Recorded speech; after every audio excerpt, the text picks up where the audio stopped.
How to fix these devices in part of Netflix household. Hello everyone, this is Max. Welcome back to another tutorial video. So let's dive right in without wasting any time. First of all, open up settings. Now scroll down and tap on connection and sharing. Now click on VPN and make sure your device is not connected to any VPN network. Now go back, tap on private DNS. Now select off. Now go back to your home screen and open up your Play Store. Now tap on the search icon and search for Netflix. Now make sure to update to the latest version. After updating, go back to your home screen. After updating, go back to your home screen again and open up settings.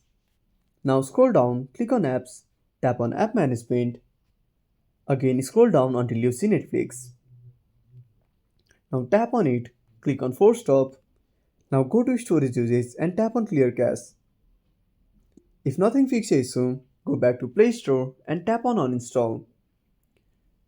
Then reinstall the Netflix. I hope this will fix the issue.